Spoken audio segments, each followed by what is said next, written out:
Hi, Mickey. Hey, Bob. Who's this? Who is that? Did he play Tarzan? Is he Tarzan? No. He could. We're thinking of. He would be a good. We're thinking of our greatest hits here. What are our greatest hits? It's not Spartacus. My greatest hits. Spartacus? No. It says Burt Lancaster in his understudying for his role as Spartacus. Okay, good. Where he was cruelly denied. He's cruelly denied. He would have been a much starring in Spartacus. So this is a kind of a vindication for Mickey, who asserted falsely that Burt Lancaster actually played Spartacus. And you're telling us now that he auditioned? No, I'm making up shit. This is a picture of him bare-chested in a pirate movie. Oh. But it kind of looks like, you could see why I thought he would be Spartacus, right? It's a totally understandable mistake now that you show me that ridiculous and irrelevant picture. Yes, I totally get it. Yes. Well, I'm living in my alternative universe where Burt Lancaster was Spartacus. How is it in that universe, Mickey? It's happy here. And why are you dressed up in it? Why are you wearing lapels? Because this is our last thing, and I thought I would go out with class. It is. I thought I would go out with class. This is like you, who seems to have wandered off the street. No, I have special garb I'm going to don for the Parrot Room part. Special garb. Okay. So this is our last regular weekly thing. You will, we think, come back and visit us occasionally, special occasions and so on. And I should add, there will be a Friday podcast featuring me and persons unknown, a slowly coalescing group of semi-regulars, I think. Your big weekend symposium was your chance to sign up Megan Down. Close the deal. I closed that deal. She can't get out of this deal. I mean, she better have a good lawyer if she's not going to come on my podcast. Because she said, she looked me in the eye and said, I'll think about it. So she's solid. She's solid. You have to lock her up for repeated podcasts. You can't let her welch out after this one. She said, I'll think about it several times. So that's at least 3 right there. Okay. How was that weekend, Bob? The special super elite conference that you weren't invited to, you mean? Yes, correct. It was great. It was unbelievable. And yeah. Well, you can tell us at some point, maybe in this podcast, maybe in the pod. Maybe I'll give more clues in the Parrot Room, where people are paid for this. What you learned in your fabulous artificial intelligence panel at this fabulous conference? I learned that France is doing some open source models and sold one to some Arab country. Was it UAE or somebody? So somebody, the cat is getting out of the bag. And the person who said this confirmed that, if France is going to be releasing open source models into the wild, there's not, much point in the U.S. regulating the open source models, which confirms my longstanding assertion that if AI is going to be meaningfully regulated, it will have to be at the international level. With intrusive inspections. Unprecedentedly intrusive. Okay. Intrusive inspections is not a good band name. So it's not. And it's actually not something I've applied to AI. You're alluding to my biotech global governance obsession, which remains thoroughly intact. My favorite AI angle of the week is that Sam Bankman-Fried, who is about to go on trial, and there's a lot to be said about him, but there's a series of very good columns by Matt Levine of, I guess, Bloomberg. Yeah, I think which are paywalled, and everybody raves about how wonderful he is. He is really very, very good. Mm-hmm. And the point he made in his last one is that Sam Bankman, all these guys, they take their customers' money, they bet them wildly in speculative things, and it comes crashing down, okay? And then they wind up in jail because they thought to have stolen their customers' money. But and this happened to Martin Shkreli. Remember him? He was that punk guy who bought a drug and started charging thousands of dollars for it. He went to jail for a scam, and it turned out his last big gamble with customers' money paid off. Okay, so he paid off all his customers. Nobody was injured, but he went to jail anyway. He went to jail because it's still fraud. Yeah, it was still fraud. Anyway, so Sam Bankman-Fried has that problem, but one of his investments may come in. And the one in Semafor? I hate to say it's not the one in Semafor, Bob. I don't think the one in Semafor is going to generate the billions of dollars. They're doing their best. They're resorting to McCarthyism in hopes of drumming up we'll get to that. Views. Yeah, we'll get to that. We'll get to that. But no, he invested early in Anthropic. No, it's in the running. One of the several AI powerhouses, which just did a deal. Amazon just agreed to invest up to $4 billion in Anthropic. Right. So they're not cash poor. So the FTX customers, like many of who was the big pyramid guy? See, this is how senile I am. Madoff. Madoff. A lot of his primary customers, I think, were made whole. So it may turn out that. Well, wait, no, not all of them. Not all of them. The ones at the top of the list, the ones who lobbied hardest. No, I think the ones who were directly invested with Madoff, I believe, were made whole. The ones that invested in brokers who then invested in Madoff, maybe were not made whole. Okay, but these creditors are incredibly aggressive at grabbing assets these days. Yeah. And, they're about to roll up enough of Sam Bankman-Fried that, eventually they may actually be made whole, depending on how Anthropic does. They can't. The money's not there. Oh, you mean if the Anthropic thing comes back big time? It's only like he needs like $8 billion or something like that. But presumably that won't, I don't know how liquid that will be, how soon, it's not yet a publicly traded company. Right. The other thing is, he at one point tried to buy off Trump to get Trump to drop out of the race. Trump had a price of $5 billion. Why didn't he pay it? Jesus, talk about effective altruism. That would have been the investment of the century in the short term and the long term. That's not what you were saying then, Mickey. You were voting for Trump then. We have to stop people like me. No, it was if he was to stop him from running again, I believe it would have been after this 2020 election. And before the indictments, because maybe it's not too late. After the now that he's indicted, he wants to be president so he can pardon himself. So how much would it take to get Joe Biden and Kamala together to step down and agree not to run? You think we could crowdfund that? Another Corvette. Yeah. With a hotter engine. The mid-engine Corvette. There you go. Biden and Trump's numbers are getting down so low. There was a Reuters poll. Both of them, they're in the low 30s in a Reuters poll, okay?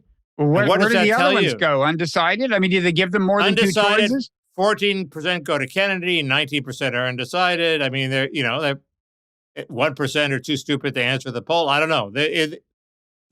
Those are so low that they make you think any credible third-party candidate could actually get traction and win this fucking thing if you could get on the ballot. A third-party candidate. Well, Cornel West is now saying... but he's a spoiler. He's not going to get 30%. I'm talking about somebody who's not a spoiler, who we don't think of as a spoiler, but a Ross Perot guy who actually we might think of as a credible president who might actually win. Do you have any names in mind? Perot himself is dead, I believe. And Sass. Who's the only people I can think of who are universally respected are Taylor Swift and Bruce Springsteen. So I don't think they're going to run. So the question is, which one is president? Which one is vice president? I think Taylor Swift is president. Hate to tell you, the boomers are aging. Yeah. Well, that's a thought. It's not crazy. It's not crazy. It's not crazy. But I don't have a name offhand. We'll brainstorm in the Parrot Room and come up with someone, and you and I will pool our resources and offer them money. Where is Father Hesburgh when you need him? Good question. And that was a shout out to Father Daly, who is is one of our readers, Where have one of you? our listeners, Yeah. who thought our discussion of foam parties was the highlight of our tenure. Yes. It was pretty good. He was with us till the end. He remains with us. He'll be tuning into the Parrot Room tonight. There's nothing better than mansplaining a foam party to Bob Wright. That was really. Was that the highlight of your? It's better than explaining baseball to Englishmen. It's really pretty good. Well, I know I enjoyed it. Plus the it? party, the itself, What is it? that was great. You get in the room and there's a bunch of foam. Is that's all there is? Well, it turns out no, that's not all there is. And speaking of Matt Gaetz, Mickey, where should we start? This is actually, this has actually been a politically jam-packed week. We have like 20. We have like 20 things to talk about. You have what you've long wanted: a president who will actually get a border wall built, Mickey. Well, Joe Biden. He's already withering under assault from the left and the ACLU and Mayorkas, who said the wall was essential yesterday. Last night said he was taken out of context. In no way is he going to build the wall. So I think they obviously would like to do some bogus feint that sort of they think will convince enough people that he's serious about the border so that he can continue sluicing millions and millions of people in. Mm-hmm. And he has announced that he's going to deport some Venezuelans and he's going to deport people who passed through a third country where they could have claimed asylum before they reached here. I'll believe all that. I'll believe all that when I see it in scale. I believe he's going to send a plane load of people to Venezuela. Will he send 50 plane loads? Will he actually send back thousands of people to Mexico who passed through a third country, Mexico, where they were safe? I don't, the media just says, oh, as if it's a done deal. Oh, he's going to do this. Well, in the past, he said he's going to do things. And then you go to the border and he's letting them all in. So yeah, but saying it has to be verified. Saying he'd build a chunk of wall was new, right? A new thing for him to say. Well, he has built chunks of wall before, but he made an announcement and he waived 34 environmental and other regulations to do it. So that's what was new, the waiving of the regulations. And that's the sort of thing Trump would want to do. That seemed to be a major statement, but then they sort of walked it back. So they're in the same, boat they were in. They seem to think, and this maybe this theory is crazy, that letting in all these people will somehow hold down inflation. No, we talked about this last week. I think you're totally on the wrong track. I think he's thinking politics, not policy. I mean, I think last week, in the long term, he's dead. You can't think of long term. In the long term, Trump has won the election, and democracy is over, according to Larry Tribe. The idea that the immigration policies he implements today could have such a meaningful impact on inflation within the next 14 months that it would impact his chances of getting reelected. I don't know. For example, the employment statistics out today, there were all of a sudden 300,000 new people in the labor force. Right. Gee, where did they come from? You think that has something to do with the 300,000 people who walked across the border in the last 6 months? I thought there were 330,000 more employed people, but did the labor force also expand by that much? Well, no, but where do all these employed people come from? Are they that effective at drawing Americans out of the woodwork, or are they these new arrivals? I don't know. Do you know? It's 300 a month almost that come across the border. I think immigrants are joining the workforce very rapidly, and Biden actually changed some regulations to give them work permits earlier to get them in the workforce more rapidly. I think he thinks, But if you read the headlines, Mickey, this would, by your lights, backfire, because what they're saying is this is too many, too good a news on the unemployment front. So the Fed is going to have to crack down, and that's this is just too much of a triple bank shot all the way around. I'm not saying it's smart. I think it's how he rationalizes letting people in, and also it might not backfire in that if wages go down, maybe the inflation results that everybody expects from the surge of employees won't materialize. I just think he's not playing 75-dimensional chess, and he's thinking about two things. One is making sure he gets the nomination and isn't unseated at the last minute. The other is making sure he wins the general election And I mean, I know that last one kind of figures into your triple bank shot scenario, but the thing about the border wall announcement was, last week, my explanation for what we were explaining last week, which was his allowing these Venezuelans to get long-term employment in the U.S., was that he was appeasing a constituency within the Democratic Party because he was feeling insecure about getting knocked off the ballot. Then when I heard he was going to build a wall, I thought, well, I guess he's pivoting to the general election.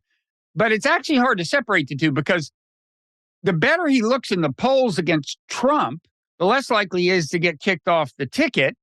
So it's all mushes together, And so it could be that this is a twofer. The kind of border wall hawkishness. And he at best he's going for a sort of Phil Hendry message. You know who Phil Hendry is? Phil Hendry was a brilliant talk show host in Los Angeles. He's still alive. I'm not sure he has a talk show, and he would do a talk show where he would interview characters who were like local NIMBY activists, okay, opposing projects and stuff. And he sent out its message on two levels.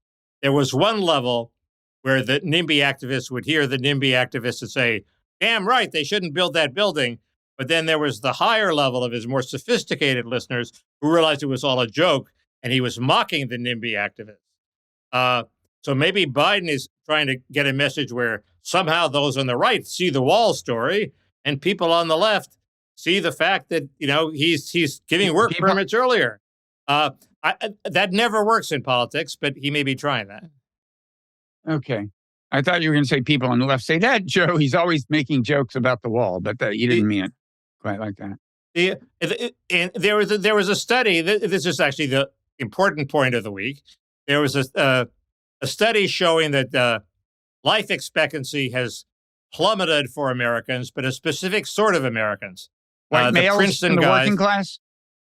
No, Angus? it's worse. Angus Deacon?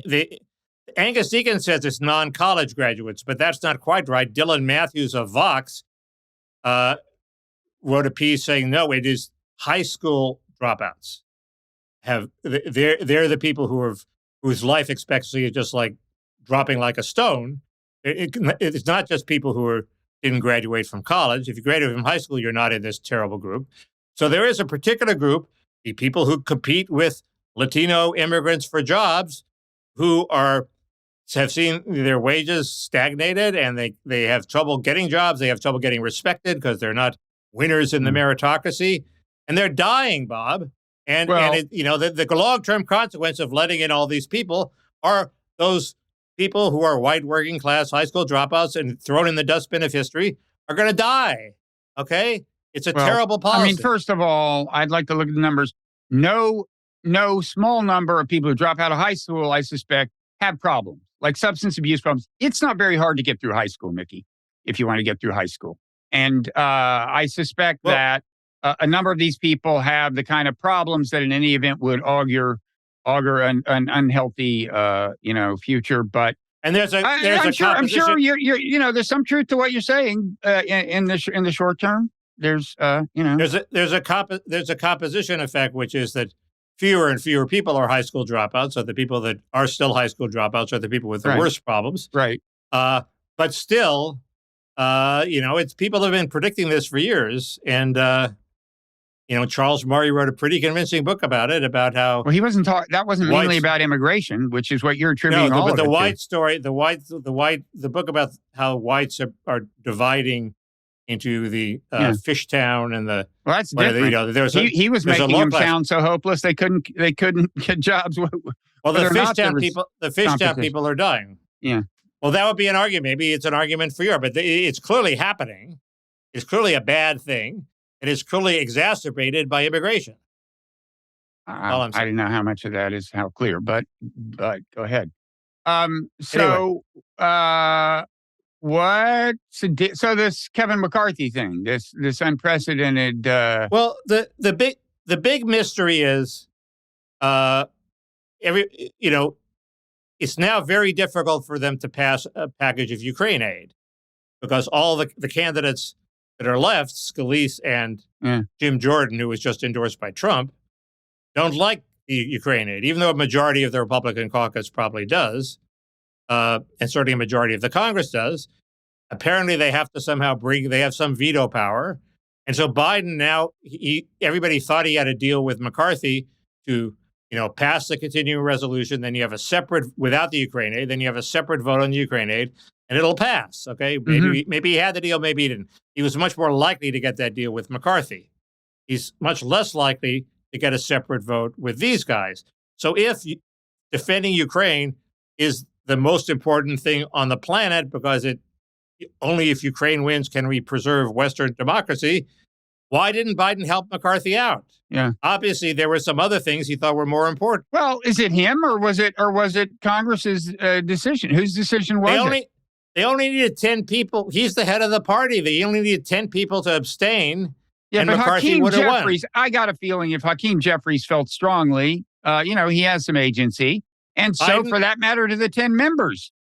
Biden couldn't talk to Jeffries and reach some sort of deal saying Ukraine is important. I don't know. I think Biden's kind of out to lunch. He's as we used to say, senile. And I don't know. I don't know what's going on there.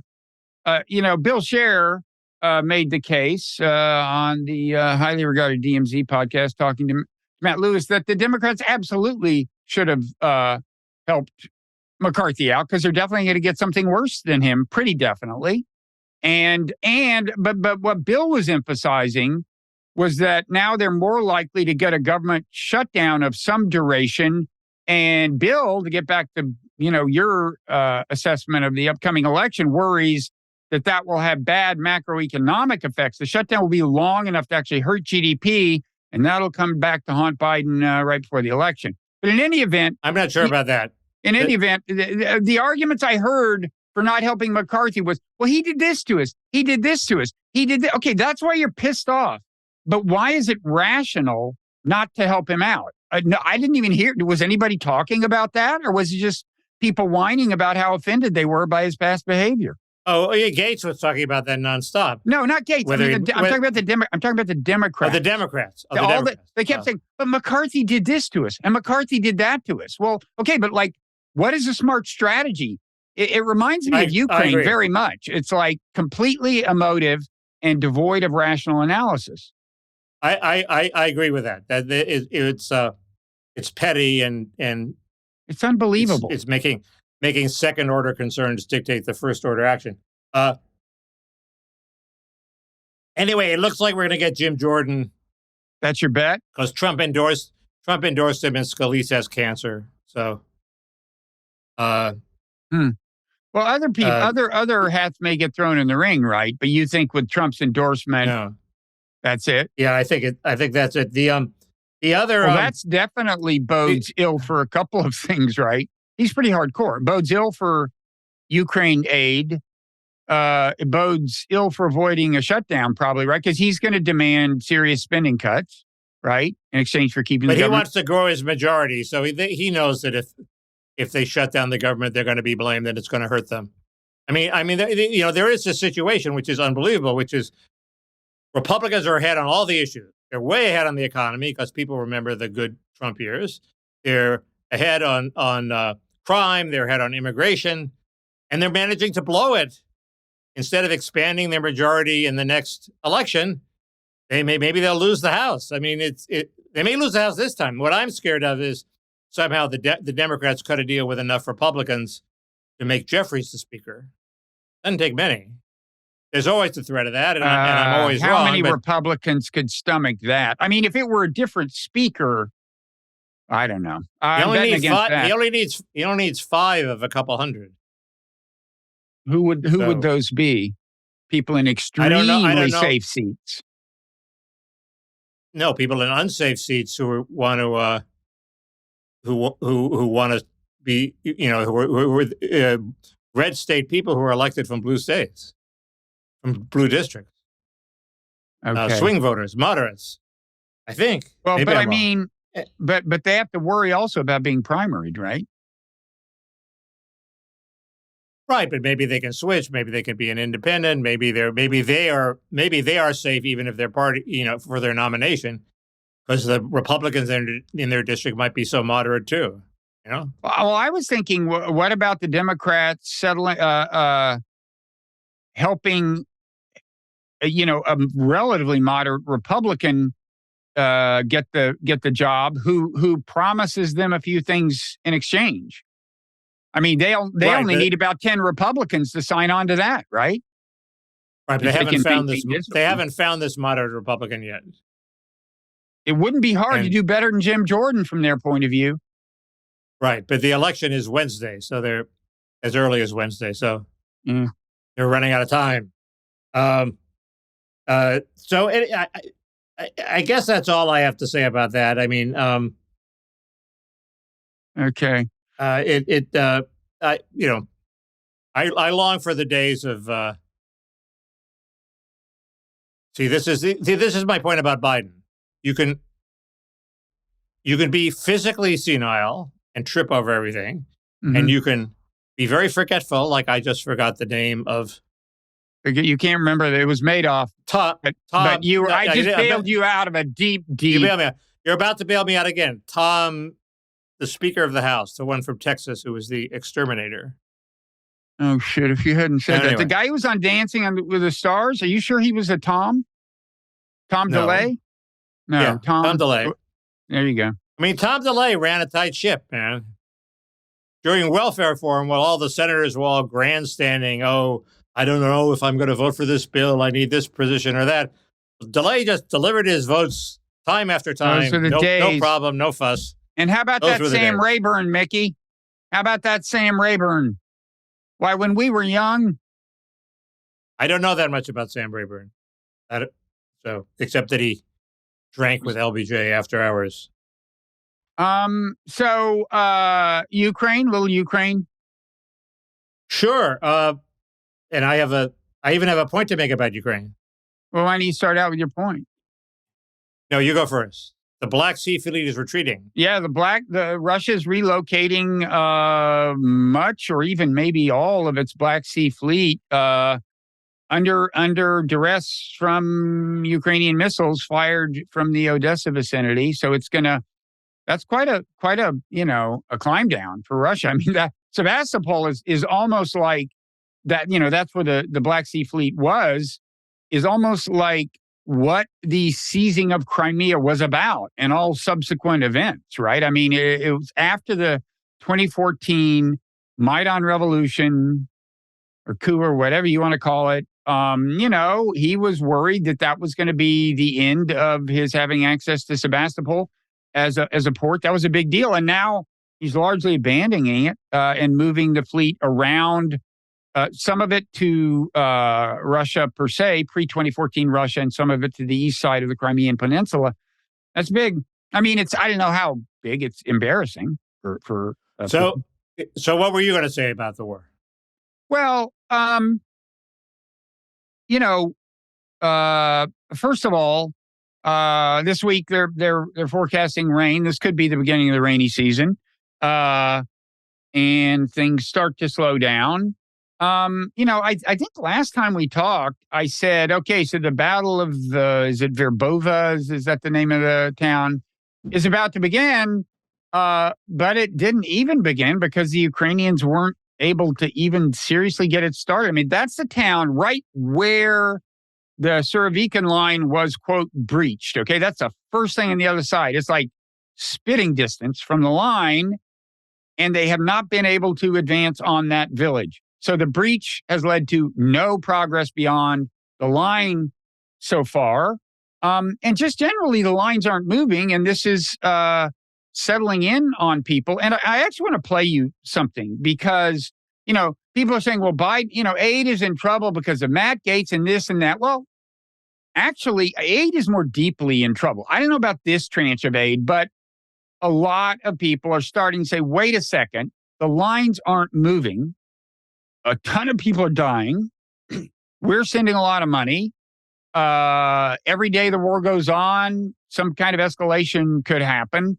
Why is Biden not pushing the Ukrainians toward the peace table? A lot of people are saying that. And I want to play you something.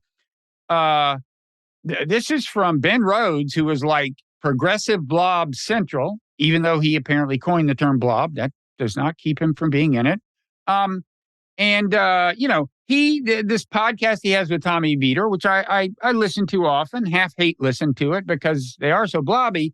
And because, I think they're blobbier than they feel sometimes because they know all these people. They worked with Tony Blinken in the Obama administration. And so they tend to be apologists for them, even when you can tell they are a little unsettled by some of the policies.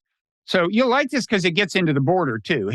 Ben Rhodes here is identifying the border as one of the two big problems Biden faces, and the other being Ukraine. And I just want to emphasize, this is from within the Biden team, in effect, that you're hearing this. This isn't Matt Gaetz. And here goes. We're in government. Sometimes you get stuck in a place where people are looking at your big ticket items and they're like, where is this war going in Ukraine? We're shipping all this money over there, all these weapons, all these Ukrainians are dying, and there's a front line that's not moving. And they're looking at the border and they're seeing the numbers rising. And so I think, on Ukraine, there has to be an effort to begin to describe, and they've been reluctant to do this because of not wanting to get ahead of the Ukrainians. He's going to have to start to talk about how does this end? And just saying we're in this for as long as it takes, I'm not sure that's like a message that the electorate is going to want to hear exactly. They're going to want to... Because, John Kirby got pressed on this today at the podium then. He's like, well, isn't this just another forever war?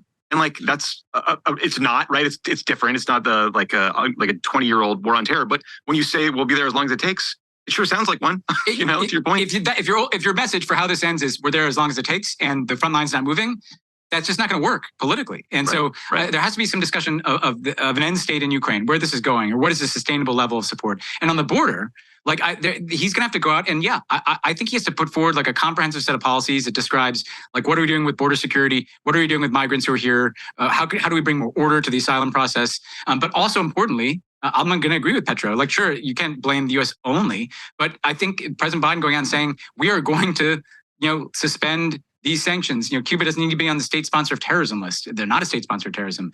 Some of the more comprehensive sanctions on the entire Venezuelan economy.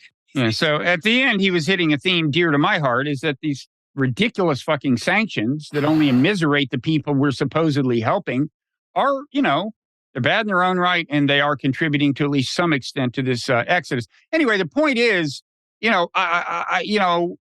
as I've been saying, I wrote a piece for the Nonzero newsletter a month or two ago called Biden's Ukraine quagmire. He has got a problem.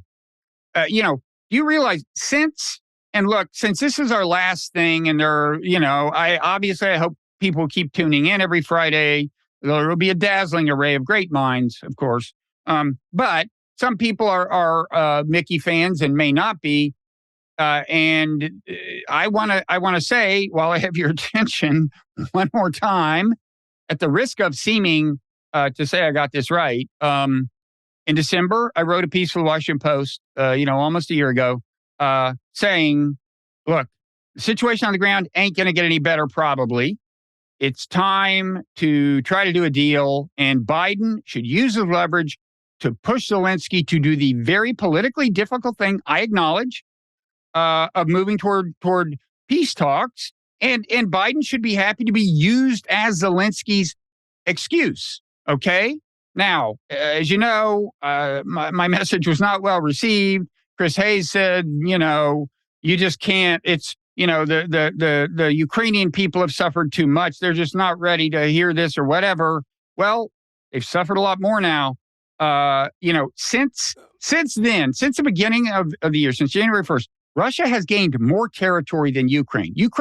It's a net loss of territory for Ukraine. Tens of thousands more dead, lost arms and legs, devastated infrastructure. But okay. I agree. But it's interesting that people at the center of the blob are saying it's about time to do that, or past time to do that. But if you were in Congress, wouldn't you vote for another round of Ukraine aid? If we're going to pressure them, we need to have aid as leverage. I would say, if Zelensky stands up and says, I'm ready to talk about a ceasefire with Putin, yeah, you'll get your aid. And if you're not ready to say that, you won't. Why does he have to do it in public? Well, how else are they going to get a guarantee? If there's a binding guarantee of some kind that doesn't involve a public utterance, fine. But if I'm in Congress, I have no reason to believe any vague assurances I get from Biden or Zelensky or anybody else. And I want to hear some real, something actually reassuring that something's going to change. because this is, as odd as it seems that we have to rescue Ukraine from itself, that's the situation. Its own politics are driving it toward extinction. Well, I mean, you could pass the aid, and he says, "I'm going to go public in a month." And if he doesn't go public in a month, you say, "Okay, the aid's on hold." I mean, the aid gives you a lot of leverage. Well, anyway, the point is, I would make it conditional. I would demand that if I were in Congress. But so the point is, we're not with Jim Jordan. We're not saying enough aid for Ukraine. We have to spend it on ourselves. No, that's never been my whole way of looking at this. And can I just say one more thing since this is the last time? And then I'll shut up, I swear. I just want to emphasize, almost no one in the American blob takes international law more seriously than I do, or takes more seriously the importance of reinforcing the norm of abiding by the law against invading other countries. But because we have violated that law so many times, there is relatively little normative value to be gained, again, the norm of complying with this law, by our enforcing it this time. I'd like Russia to retreat entirely. I'd like Putin to pay more than he's going to pay. But you got to be realistic. And Russia is a lot bigger than Ukraine. Russia's ongoing supply of armaments is not contingent on the vagaries of politics in other countries the way Ukraine's is. Any sensible person with Ukraine's interests at heart is going to say, even if they care about international law, we got to start moving this thing toward closure. This may be a constructive suggestion, maybe not. The Institute for the Study of War, the prestigious Institute for the Study of War, which is, of course, completely neutral and nonpartisan, and isn't pushing any particular line, has a long piece up on its site. Some of the most impartial neocon warmongers in all of America are running that. They have a piece. They have a piece up on their site pushing their line, and their line is quite clear, and it's a very useful piece to read because it represents the view you are against and I am against, which is there is no path to real peace other than helping Ukraine inflict an unequivocal military defeat on Russia, and then helping to rebuild Ukraine. It is a society so strong and resilient that Russia can't attack it. So it has to be a defeat so devastating to Russia that it's going to disabuse them of any of their territorial ambitions. And what if Biden rejected this view in public, said, look, I want the aid, but this is not what we're going for. We're not going for an unequivocal defeat of Russia that forces them to reassess Putin's entire worldview. Mm-hmm. Wouldn't that help? Would that just alienate so many supporters of the war that Ukraine would collapse? No, I think it would help. I think if he said we're looking for something that is in Ukraine's interest, that will keep it the strongest in the long run, and that will provide it with security guarantees, and that will leave Russia in a situation such that nobody's going to take a Putin as inspiration for repeating the exercise he just embarked on. This has been a setback for Russia in a lot of ways, and obviously, in most scenarios, there would be at least some ongoing sanctions on Russia or something, some penalty they continue to pay. God knows they didn't want Sweden and Finland to wind up in NATO. There's a lot of things that are resulting from this that Putin absolutely did not want, and he's stuck with them. Yep. I also think there's one sentence in this thing that seems to be it's the weak spot of their whole argument. Mm-hmm. As long as their argument that is that sort of Putin will, use any negotiations to launch further as a pit stop before he launches other wars. As long as the Kremlin cherishes the hope of success, which any face-saving compromise settlement would fuel, it will continue to seek to overcome setbacks in a way that make renewed war very likely. Well, why is it true that any face-saving compromise preserves the hope of success? You could easily imagine a compromise that saves Putin's face in public, but in fact, this makes it clear that he doesn't have the military power to pursue all his dreams. He gets this face-saving compromise and he gets to survive, but in fact, his cherished dreams are crushed. It's a logical hole, and they don't argue that it's true. They just sort of stick that in there because they realize the logical hole exists, and they sort of throw a bunch of putty in there to patch it up. But I think that's the problem with their argument. So are you saying isn't there a way to make sure that he cannot renew the war and acquire more Ukrainian territory? Yeah, they say that any deal which leaves him with part of Ukraine as a face save, maybe he gets the Donbass, maybe he gets, I don't know, something else, will produce more war because he will keep his cherished dream of conquering Ukraine and all of Europe, et cetera, et cetera. And that logically does not follow. No, I mean it's not true that you could easily leave him with the Donbass, but disabuse him of the idea that he's going to conquer Europe, and his forces have not been successful enough for him to continue to enjoy this dream of conquering Europe. He has no serious aspiration of conquering Europe. I think the big question is Ukraine. Ukraine doesn't want to give up any more territory. They don't even want to give up the territory he's already got. And it is a challenge making them feel secure and be secure because, the one option, NATO membership, is something NATO doesn't find attractive so long as it's a frozen conflict with, in effect, disputed borders, which, not unresolved borders. That's now you can, I guess, imagine if Ukraine said, okay, he wins, these are the new borders. Maybe you can imagine NATO saying, okay, then you're in. And not and 1 inch more. If he takes 1 inch more territory, he has attacked the NATO nation. I suppose you can imagine that. And then people are talking about various things, short of that would amount to meaningful security guarantees for Ukraine. But I don't deny that it's a challenge, and I'm not an expert. It's something that has to be part of getting Ukraine to accept anything is make them feel and be secure. What about the Korean solution, which is you put enough of our troops as a tripwire, not enough to threaten Russia in any way, like a few hundred. Yeah. But if they're overrun at the border, Russia knows that it's in a war. So I think that would, in effect, do it. Is it politically feasible in America? There would be a lot of questions raised about it. Now, in principle, there are other Western European countries that might do something like that. I mean, British troops would probably serve largely the same function. And those Brits seem pretty enthusiastic about this kind of thing for reasons I don't totally understand. They've been pretty hawkish, I guess, since Tony Blair days or something. But anyway, something creative has to be done. But right now, and look, as long as I'm glorifying myself, I also said before this offensive, don't do the offensive, play defense. Well, the offensive has been a big mistake. They have lost a ton of the equipment we gave them. And the casualty exchange ratio is probably been something like 1-to-1, which is very bad for Ukraine because Russia has so many more people.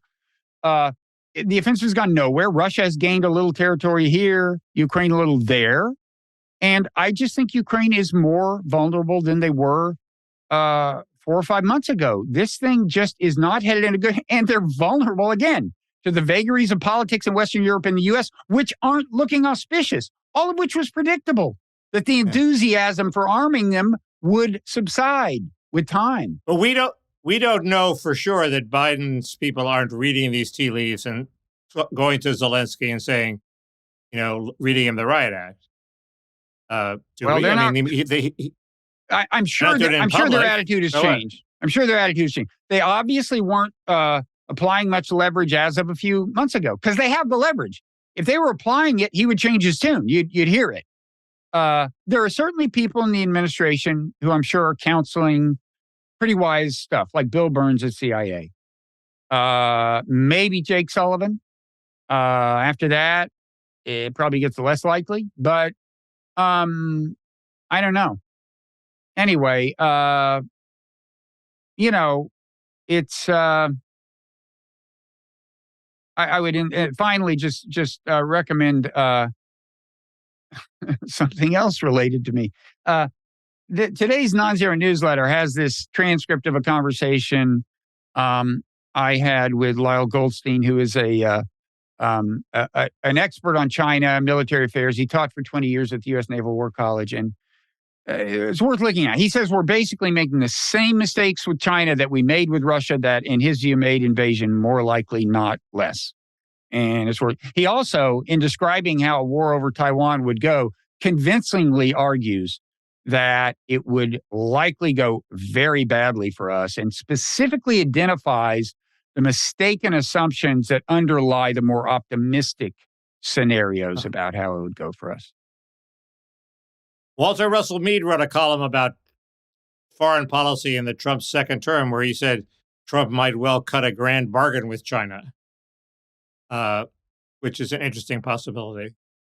Yeah, if he's capable. But look at the way he approaches these things. He went to North Korea and had this like PowerPoint that he'd use to sell somebody condos. It's like, here's your glorious future. If you invest in Trump. And the guy's like, what the fuck are you talking about? I mean, it's just. Well, I think China knows what its glorious future will be, what they want it to be. The problem is that it's not looking as possible as it was 10 years ago. Yeah, I think you could cut a deal with China in principle, but the political environment is not conducive to it. And the funny thing is, Trump's own constituency is less conducive to it than it is toward making overtures toward Russia. Yeah. I'm not conducive to it. There's in the electric vehicle department, there's this wave of Chinese electric vehicles that are so much cheaper than the overpriced things that Detroit wants to sell us. $30,000 for a nice little runabout, as opposed to $55,000 for an overweight pickup truck. And they haven't imported them, in part because they're scared of provoking a backlash. And there's a 27.5% tariff on it. There was a woman from some foreign policy think tank who said we should just raise the tariff to, I assume, way above 27.5 to 50, 60, 70, 80, 100% in order to keep them out. And that actually is kind of appealing to me. I think,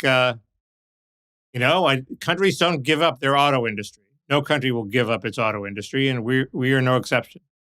No. I mean, the big issue with China is the microchips from their point of view. Yeah. Somebody had a good idea. It was Dan Dresner had a good idea. It was like, at least if you need an overture, at least relax the Trump tariffs that were like on farm products and stuff, which have done basically no good for anyone in America, unless you count like more expensive food as good. If you're going to, I think it's the same. I think it's the same proposal. I think their law allows us to reallocate the tariffs between goods. So I think this writer was arguing for taking it off the farm products and putting it on autos. Okay. Adding onto the autos. So they're these two brilliant ideas are not disharmonious. So now we've covered a lot of ground here. We've covered a lot of ground, but that's the kind of guys we are. We're young and vigorous, and we get shit done. There's a. Yeah. I can briefly discuss the campaign, and then we can go to the Parrot Room. Yeah, I want to allude to Semafor's McCarthyite campaign against Rob Malley and others. I want to allude to that, but we can mainly save that for the Parrot Room. Okay. I wanted to bring it up too. I don't know, since we're both going to agree. I don't know how. Well, no, I'll tell you what. So anyway, people don't know. Semafor ran this piece about this Iranian influence operation, which is basically just indistinguishable from every other government in the world that likes to cultivate people and, influential elites and convince them that its perspective is valid, and it talks to them, and like, that's it. And now it wants to they weren't paying them. That's the key line that was not crossed in that piece. There was no evidence that Iran was paying off these people or employed these people. And the quote's taken out of context. I want to talk about at least the one from Ali Vise, which I alluded to last time. I have since saying basically on faith that I doubt he did anything remotely incriminating. Since then, I have gone back and read the whole email from which that quote was taken. I'm more confident than ever that there's just nothing to it. This is McCarthyism, and it's being predictably picked up as such. Here's a quote from Ted Cruz, who, by the way, I've always thought bore an uncanny physical resemblance to Joseph McCarthy, and even his delivery and everything. Anyway, he says, Really? he says, these reports and emails suggest a vast Iranian influence operation that goes to the very top of the administration. It's funny, the word vast, the phrase conspiracy so vast is Joseph McCarthy's famous phrase. So it's being picked up like that. The question, I think, is, so look, Ben Smith, editor of Semafor, is overseeing this whole thing. And an interesting question is it just that he'll do anything for traffic? Or I suppose someone could come up with a third option, but the two I would like to dwell on are, is it just that he'll do anything for traffic, or is he ideologically motivated? In the Parrot Room, I want to talk about some bullet points on his resume that suggest there's possible ideological motivation. There were some things in the story that troubled me. So in the Parrot Room, you can answer those things too. Okay. I mean, I may or may not. I haven't read every word of all the whole thing, but yeah. Okay. So I had a related tussle with Ben Smith that I think I may have only gotten a draw out of. Did you engage? You interacted with him on? Well, he used that as a jumping off point for saying everybody's questioning Jay Solomon's sources. We just learned that in the leak of the IRS tax records that it was leaked by during the Trump administration, one of them, not by the Biden administration. And the answer, on the right would be, so what? I mean, there's a deep state in the IRS of liberals that leak tax returns of rich people because they want to tax them more. I mean, that's obviously what happened. And Ben Smith sort of wrote the piece as if he didn't even recognize the distinction between the reasonable theory that liberals in the deep state leak stuff and the crude theory that Biden himself was saying, I order the IRS to leak stuff. So this is a whole separate Semafor piece. Is that whole right? separate piece, and no, it's just an aside by him in his newsletter. And the motto is he eventually corrected enough so that his position seemed to make sense. And the rule on Ben Smith is, with enough corrections, his pieces asymptotically approach the truth. But it takes a while. He doesn't actually have the evidence in the actual piece. It takes him 4 or 5 iterations of corrections to come up with the evidence. I like him, and I think I have a higher regard for him as a journalist than you do overall. I wouldn't say I've noticed him to be particularly error prone, but this is not the first time he's been involved in a story that's a little bit like a hit job coming from exactly this ideological direction. He's incredibly sloppy. He has a nose for news. He's usually right, very smart, sees nuances, but he's sloppy. I'll let you have the last word on that, Mickey. Okay. And what? So also in the Parrot Room, we should talk more about SBF, Michael Lewis's book. I haven't read the book, but I read an excerpt, and he's taking a little heat. Michael's taking heat. Definitely. Has he ever taken heat before?